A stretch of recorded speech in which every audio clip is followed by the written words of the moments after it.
C'est l'heure du journal de l'Afrique. Soyez les bienvenus sur France 24. À la une ce soir, 25 pays du continent sur la liste noire de Donald Trump.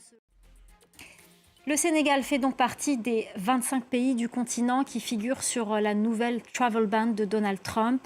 C'est du moins ce qu'affirme une note interne du département d'État relayée par le Washington Post. Une information qui intervient alors qu'une vidéo d'un Sénégalais malmené par un agent de l'immigration aux États-Unis a choqué le pays. La correspondance à Dakar, Deli Mandao.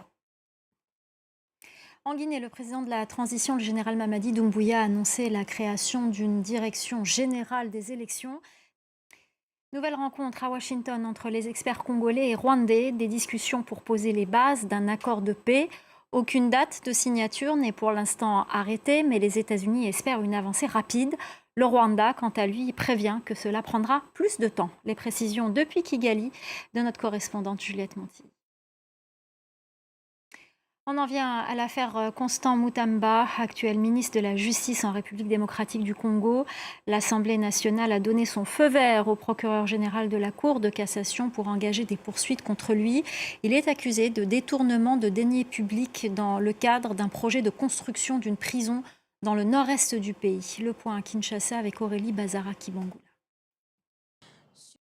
Et puis toujours en République démocratique du Congo, le Congolais Floribert Bouanachiou a été béatifié par l'Église catholique.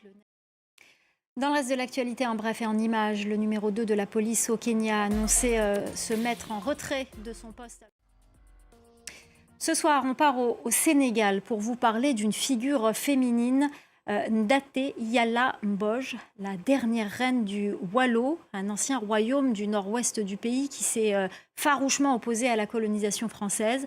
Femme de pouvoir, chef militaire et stratège politique, elle a défié l'armée menée par le gouverneur Louis Faidherbe, qui était cette figure historique tombée dans l'oubli.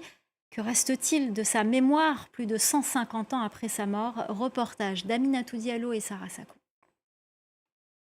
Voilà pour ces héroïnes du passé. Merci de nous avoir suivis. C'est la fin du Journal de l'Afrique. Restez avec nous, l'info continue sur France 24.